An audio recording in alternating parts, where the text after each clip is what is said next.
What's up, guys? Mason the Brock Henderson here, and this is Soap Opera Girl, Season 4, Episode 21, Red Dawn. Um, one, I'll go ahead and talk about the one part about this episode that I did enjoy. It intrigued me. I'll say that. Brainy. Pretty interesting, just to see that they rebooted him so much. Well, so much. They rebooted him pretty much to the point where now he doesn't have emotions anymore, which means now he's thinking very logically, which means he's willing to sacrifice Nia and Jean to say, alright, you two go through the portal and then we will find you on the other side. I did find it interesting, like, the guy playing him, like, I didn't think he was that great of an actor based on a lot of his performance this season. Like, he seemed like he just put on a normal, like, kind of normal robot voice that you would expect to hear. I don't know, it wasn't anything spectacular. The lines, unfortunately, that they gave him don't work in his favor either, because most of the time they're just not funny. But I really liked what he did with the change of tone. Like, because earlier, throughout most of the season, he's talking a lot like this, and this is all that he had, was just like, but now that he's changed, now it's much more here. Deeper, more thought-provoking, more thought... It sounds more thoughtful, I guess. I like that change, because it really shows that he's changed. And I'll be curious to see what they're going to do with this. I don't know if this is just going to be a temporary thing that'll get fixed in the next episode, or if this is something that's going to be a bit more permanent. Maybe even going to the possibility that he could be sort of a villain next season. You know, deciding that human life kind of... Because I think Brainiac's whole thing is that he thinks humans are basically unnecessary. So that's why he's constantly trying to get rid of them. So I'll be curious to see what they decide to do with Brainy for next season. But that's about the only thing that intrigued me in this episode. The rest of it... She's soaking up the sunlight from the plants.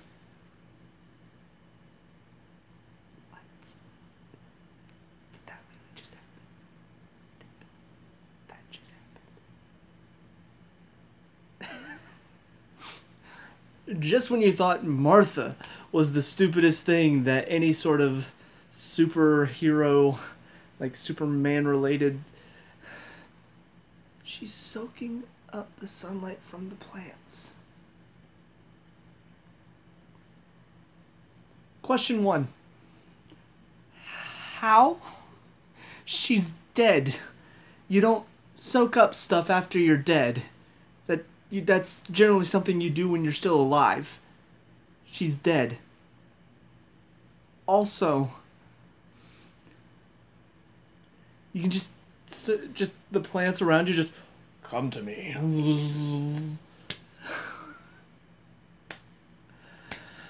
Oh my god. Like, don't get me wrong. The whole thing between her and Russian Supergirl, I mean, you know, Red Daughter, I guess I should call her, not too bad. You know, I liked, again, I feel like Melissa Benoist getting to show off her acting prowess, getting to play an evil Supergirl with a Russian accent. So I did like some of the scenes that they had, but yeah, when it ended with that, like, first, whenever she beat her down and then her heart stopped, I'm like, oh, okay, so what's going to bring her back to life? And there was a part of me that was thinking, what if this Supergirl does die, but then this new Supergirl decides she is gonna be good in the end, and this is a new Kara? But that would be too much of a chance. Like, that's too much of a risk. You know, they've already taken away Alex's memories, but now they've given her back, because it's too sad. We can't have that go for the entire season, so we're just gonna have it go until the next to last episode, and then we're gonna give them back, because guys, we need her to be happy. Yeah, so it's stupid at the end. You know, like, just deciding, oh, we're just gonna bring her back by letting the plants around her give the sunlight to her. That will do it. That's gonna be how we revive Supergirl. Just don't kill her in the first place then. You know, have Red Daughter beating her down, and then Alex, like, says something like, no, stop, Kara, or something like that, and that causes her to stop and be like, oh my gosh, wait, she cares. Oh, why is my brain hurt? And then fly away. And also the fact that they just kill her off at the end. Like, maybe she was play acting for the cameras and she's not actually dead and Lex is just pretending like she is and she's... That way it can make Lex look good. Maybe that's what they're gonna go for. But if she's just dead, that'd be kind of a waste. Like, oh yeah, Lex just killed her. That's all we needed to know. But yeah, so obviously, you know, Lex wins the day in the end because he defeats everything with his Lexo suit, and he's just like, yes, I've done it, and now everybody's going to think he's a hero, but then Supergirl's going to show up and be like, actually, he didn't kill me, he killed a Supergirl he created, and then that's pretty much all it's going to take at this point. I don't know exactly, well, I guess he thought that Red Daughter had killed Supergirl, so he's probably thinking like, oh yeah, so she's not going to pop up again, so the fact that she's alive again... Yeah, you got, Lex, whenever you're making your plans, you got to account for magic plants, giving sunlight back to Supergirl to bring her life. I mean, come on, how could you not think about that? That's the thing, is that he planned all of this out really perfectly. You know, he planned out even Red Daughter killing Supergirl so that way he could kill Red Daughter and then she wouldn't be able to pop up back up and say, hey, I'm not dead. So the fact that she just comes back to life through magic sunlight plants... Stupid. As far as Lockwood and Jimmy and Lena in this episode, first of all, I mean, seeing Otis again, I'm sad he's dead again. I'm really sad that they keep killing him off. Like, I want him to stay alive for once, because he's such a funny character. Like, I don't know, he's so goofy, it's hilarious. But yeah, Lockwood finds out about Lex. He finds out that Lex's whole plan is just basically money, and they never really cared for Lockwood's revolution in the first place. So I do feel like that's going to put Lockwood at odds with Lex, which I hope they do something interesting with that, because again, it kind of feels like he still is a one-note villain. Like, even though now he's at odds with Lex Luthor, I feel like he's still kind of focused more on the hatred side of things. Like, I don't know, I want that complex character back, that he had more reason to want these aliens out aside from just, oh, I have power now, ha ha ha, I rule the world. Like, that seems to be all he's cared about for the past few episodes. So yeah, but I think that's about it for this episode. Interesting to see Lena and her mother working together, though. I will say that was pretty intriguing to see her using the truth thing on her. Of course, I feel like if I know Lillian Luthor, she might have been able to get that thing off somehow. I don't know for sure, but I'm curious to find out. But yeah, so on to the last episode. I'm just ready for this to be done. Hopefully they do something interesting with Lex. Please. Please end on a high note. Don't do anything stupid again. It's gonna be stupid. See you there. And finally, the season finale, episode 22, Quest for Peace. See? You just bring Lex Luthor back and suddenly the show seems better. Unfortunately, I had to kill him off at the end, but this mysterious guy, I don't remember his name now, but the one from the crossover this season, looks like he might be bringing him back for some reason. I don't know why. But yeah, this one, it was a good conclusion for the most part. Couple weird points that I'll talk about. But yeah, you bring Lex Luthor back, and it got better. I mean, just that opening sequence alone, 10 times better than anything the last 3 episodes put out. Yeah, I was just, as soon as My Way started playing, I'm like, yes, perfect. And just watching everything that he did to set up that attack from Kaznia and defeat them and stuff. It was kind of funny, though, because he's just like, how did you survive? She's like, because I'm Supergirl. I'm like, yeah, and magical plants. Even he's like, how did you survive? I don't get it. Why are the show writers so dumb? Thank you, Lex. I'm thinking the same thing. But yeah, I mean, overall, the plot moves along exactly how it should. You had Ben Lockwood going to the island to take care of the aliens that Lex was trying to... he pretty much was capturing aliens to use their power to power the satellite that was going to destroy Argo. But yeah, it seems like something Lockwood would do, at least... The past few episodes, Lockwood's so hell-bent on just killing all alien life. Again, I just one-note villain. Kind of disappointed, but hey, he's in jail now, so yeah, just really disappointed that they kind of, I don't know, they just completely did away with his character and just turned him into a pretty much a raving psychopath.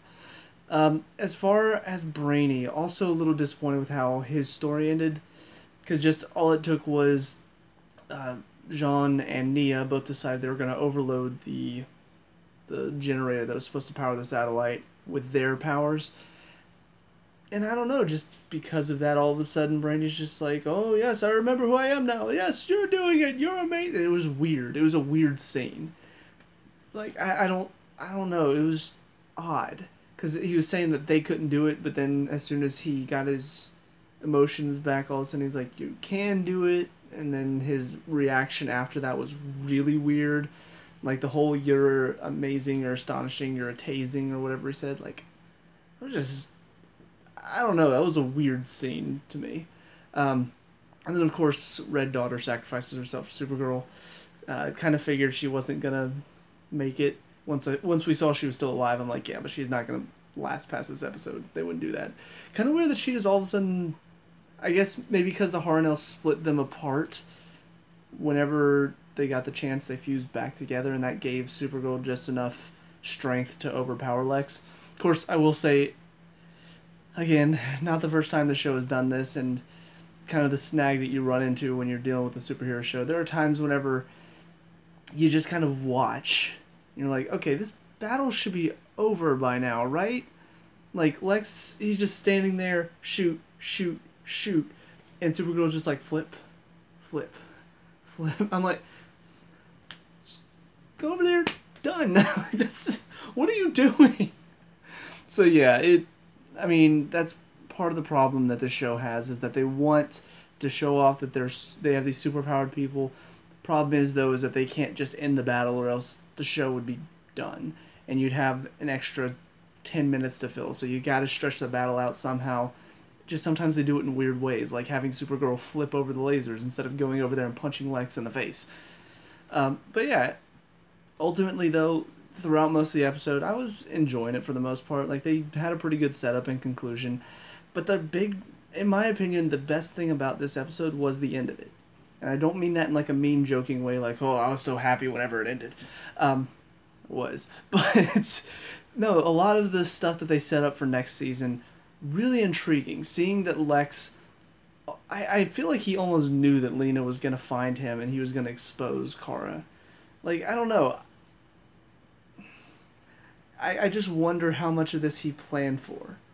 Like, did he actually know Lena was going to shoot him? Did he plan for her, like, just, this was his last act. If she did decide to shoot him, he was going to reveal this so he could set stuff in effect even after his death.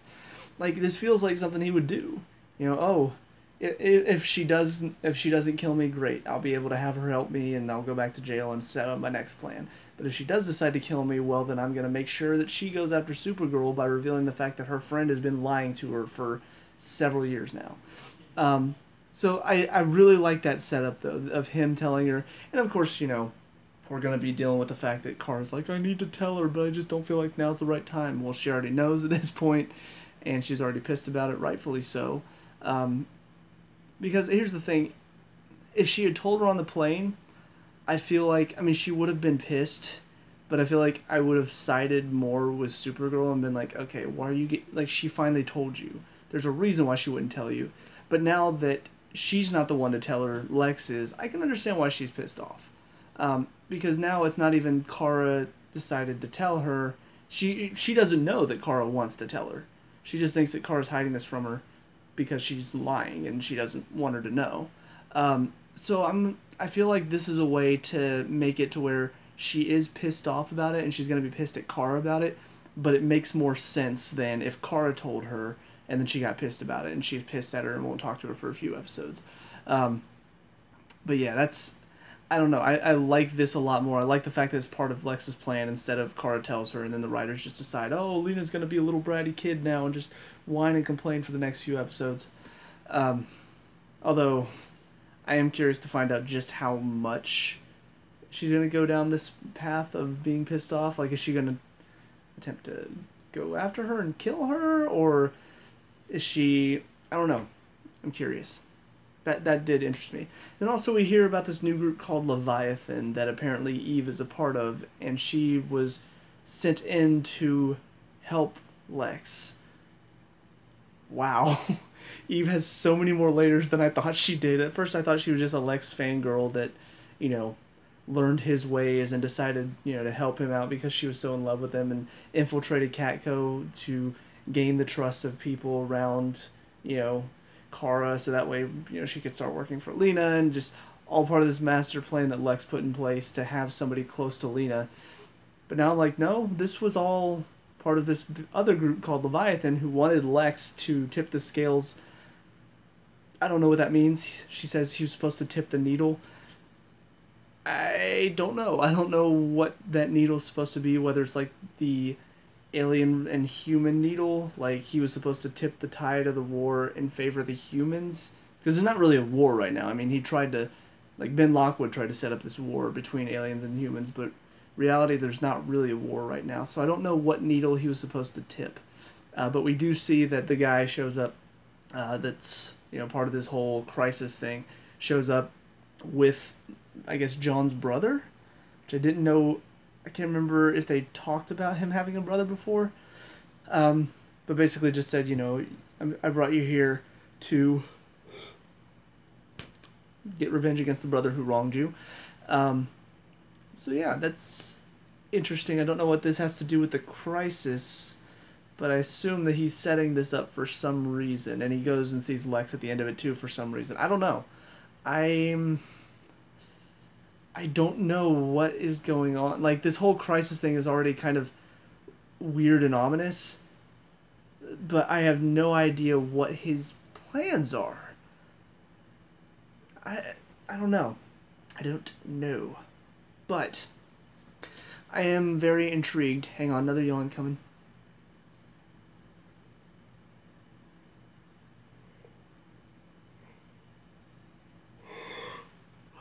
I think sometimes it's just better to get that yawn out of the way and just deal with it, and then you won't yawn for a little bit instead of like holding it in and then you feel like you gotta yawn for the next like 5 minutes. And no, it's not actually because of the show, just for some reason I'm exhausted today. Woo! But yeah, so a lot of good setup for next season though, I think. But as far as this season as a whole, definitely the best season of Supergirl so far. Unfortunately, that's not really saying much because the show is not good in general. Too many times that the plot, the characters, all of that takes backseat to pushing this agenda, the political agenda, the liberal agenda, the LGBTQ, the represent all people, that whole thing, which, again, if you want to support that, that's fine, do you, but don't let your story take a hit because you'd rather spend time doing that. You know, that's the problem with the show, is that they don't know how to, one, make it subtle, and two, balance the story and their, you know, the characters and all of this without having to pause to say, hey, by the way, here's what we believe. Fantastic. You know, good for you. Whatever you want to believe, that's fine. So, I don't know, it gets really frustrating. And on top of that, the fact that they really try to isolate their audience too. Because the thing about it is, if you have a political belief, that's perfectly fine.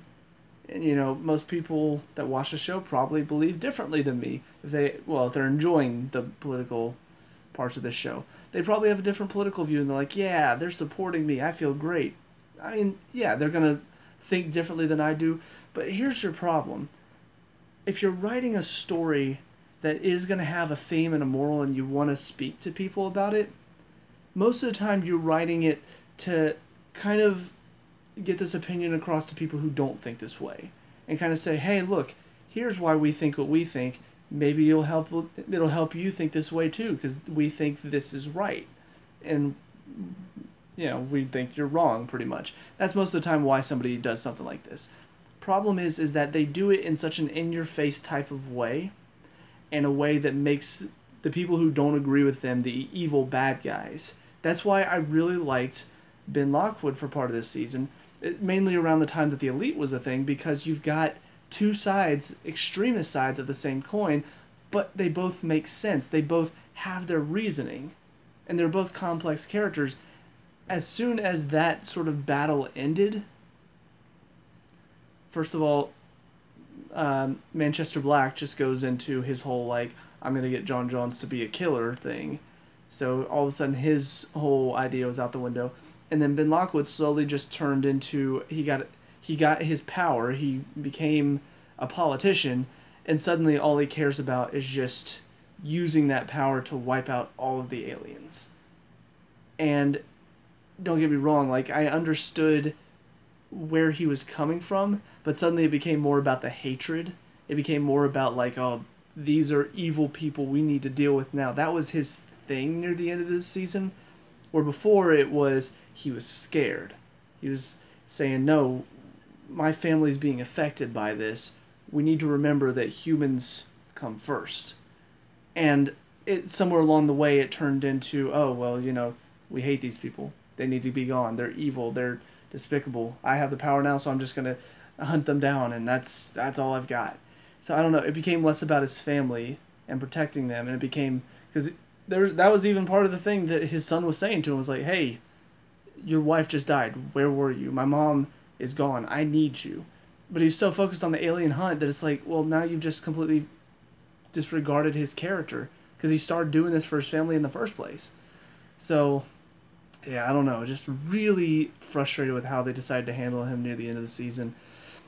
But with all that being said, I mean,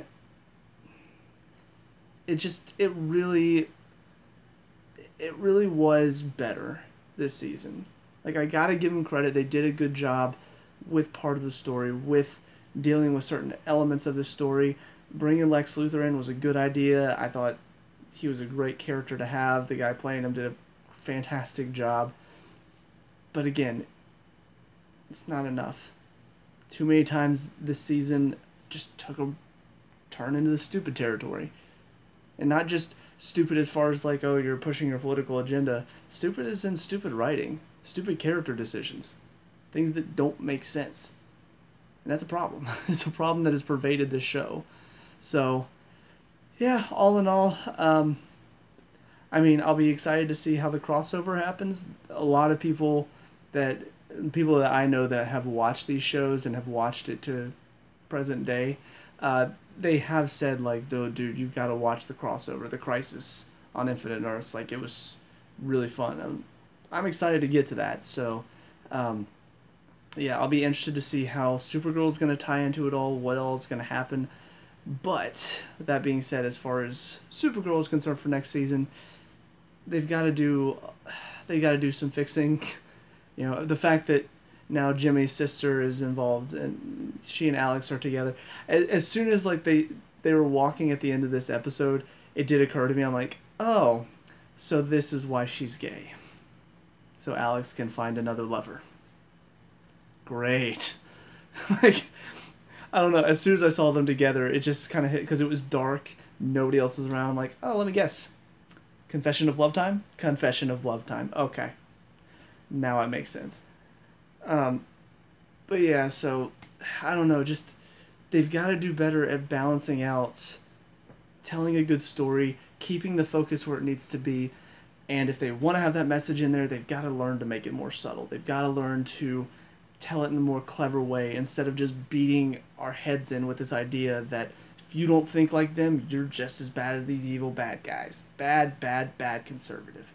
Because honestly, like, it's not going to change any minds, and I mean, I have to assume that obviously I've not really talked to anybody about the political messages in the show, but I feel like if anybody does agree with this stuff, I feel like at least half of them have to be going, okay, I mean, come on, can we just get back to the story now? Can we just get back to the characters? Because nobody wants to watch this show for heavy political messages, especially in a show where they try to exemplify our world when it's not our world.